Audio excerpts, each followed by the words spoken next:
Yuta has 5 minutes left to live, and with how things are going, it looks like Sukuna is about to kill everyone.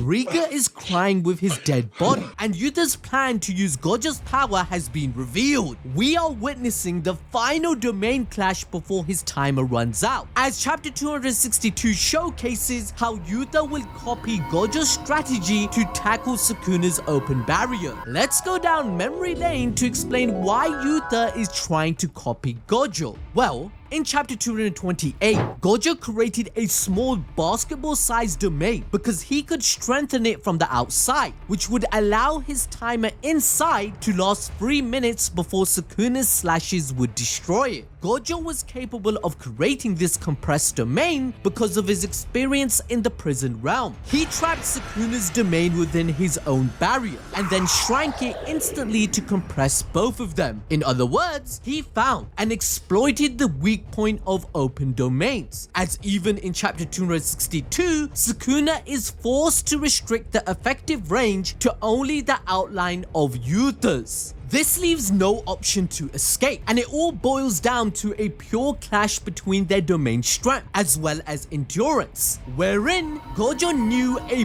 big advantage from their battle earlier. Their clashes had ended in 3 minutes and 9 seconds exactly, which meant that Sukuna would take 3 minutes to destroy Gojo's barrier. In that case, Gojo's aim is to deal enough damage to Sukuna on the inside that he can't maintain his own domain either. Now, since both of their domains are equal in refinement and attack power, whichever one overpowers the others first wins the fight. And this is the same logic Yuta is using, since he witnessed the fight up close, but there's a catch. In chapter 258, we come to know that there was a 99-second time limit on Sukuna's domain. It would have been an easy clap for Yuta if that was still the case. But no. Sukuna has removed this disadvantage because now he's only targeting Yuta, changing the rules. After Yuji's awakening and using left, right, good night, 7-time black flash on his ass, Sukuna is pissed that his nephew thinks he can match his power. He's tried to cook everyone with his divine flames, but Todo came in at the worst time possible. However, just like Gojo's fight, the 3-minute limit still stands because of the damage he's suffered thus far. This means that the victory condition for Yuta right now is just to damage Sukuna enough in the domain clash for Unlimited Void to fry his brain totally and kill him off by ripping out his heart and lungs, just like Gojo intended. But since this is JJK and nothing goes according to plan, that's what Yuta theorized, because we come to know another massive revelation. Gojo and Yuta had also swapped their souls with the help of Uy's technique to train for using Limitless and Six Eyes effectively. Now it makes sense why Yuta was confident that he could execute this risky move, because there is no way any sorcerer could cope with the overwhelming information from Six Eyes. He needed the training to even grasp 1% of it by himself. After all, Gojo's technique literally works this way. But this isn't enough for Sukuna to back down, as he intends to make Yuta's domain Limited Void by destroying it within 3 minutes, aka before his own domain collapses. He even vows to expand Malevolent Shrine right after to massacre everyone. Donald Trump, if you can hear us, please, Donald Trump, please save me. As their domains are at a standstill, they both go in for the good old boxing match, as Yuta attempts to use blue just like Gojo did in chapter 235. Now let me explain what he's doing. When Limitless is fired up with reverse curse energy, it creates an attraction force around itself. This brings negative spaces into reality to create a magnetic force that attracts everything towards it to fill up the empty space. Gojo exploits this gravity effect for a teleportation-like instant move, which helped him move at light speed. Now, you know I have a degree in anime science, right? And Gegate has too. He always follows science to make his power scaling, because this actually follows a theory in physics called the Alcubierre warp drive. And I definitely butchered that, but please forgive me. But this this would allow an object to achieve a speed much higher than light speed by contracting space in front of it while expanding space behind it. So, can I get a like on the video and subscription for that information, please? Because guess what? This was even showcased in chapter 226 when Sukuna could not react to Gojo's speed and tanked a reversal red to the face. Yuta wanted to use this to land a massive punch, but it does not work. Huh? Well, you see, with Sukuna knowing Gojo's every move, it's playing a part in his advantage, as he can also learn everything on the spot by just looking at it and copying. Plus, Yuta not having the knowledge of what occurred inside the domain, he takes a huge fist to the face. He's confused as to how Sukuna got through Limitless. Now remember, we learned in chapter 85 that amplification forces the opponent's sure hit attack into an empty space, thus nullifying their ability upon contact. When Sukuna activates his expansion, his technique is imbued within the domain itself, allowing him to witness the carnage as Malevolent Shrine relentlessly attacks all targets within its effective range. His sure hit effect is cancelling out unlimited voids. But Sukuna is the definition of built different, because in chapter 227 it states he can use domain expansion and amplification at the same time. Gojo had the advantage in combat within the 3-minute clashes because Sukuna was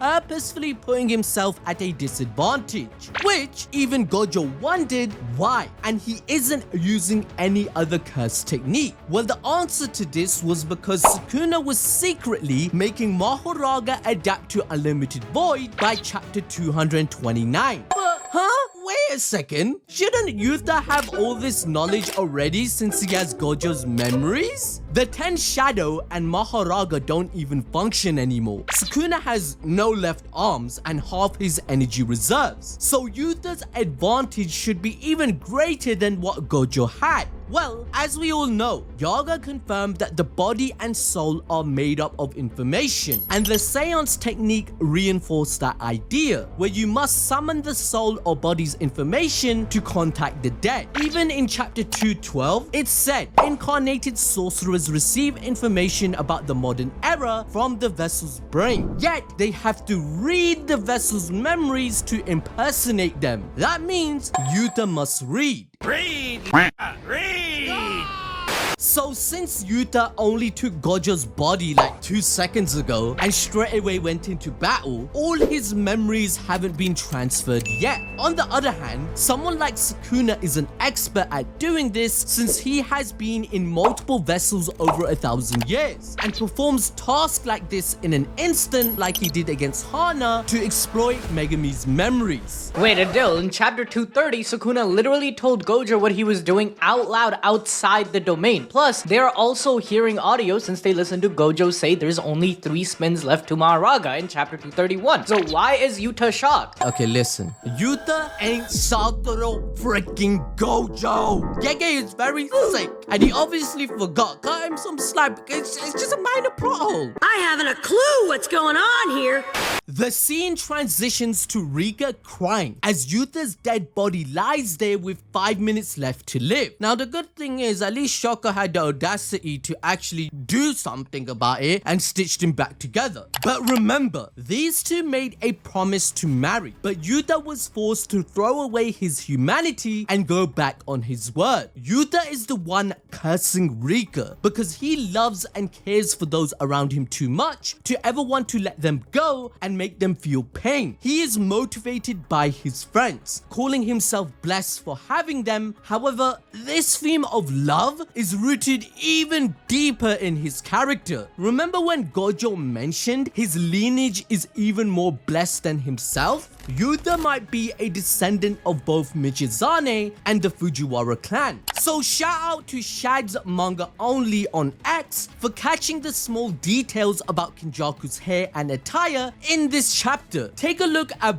both of these panels on screen. His attire with Kashimo matches what Uru remembers about the Fujiwara clan. Plus, Uru only accuses Yuta of being part of the Fujiwara only after he questions her about not having a lover or friends to care for, which seems quite coincidental since the Sugawara and Fujiwara clan clearly had a Romeo and Juliet situation going on where they banged to make Yuta their descendant despite being enemies. This proves Kenjaku was prevalent in ancient Japan even 600 years ago, with his strategic brain hopping to make this occur. Gege? He's cooked, because this also matches the actual history of Japan. The Fujiwara clan prospered since ancient times and dominated the imperial court until the Meiji Restoration in 1868, which completely matches the timeline of Jujutsu Kaisen, as Uro knows about them as well.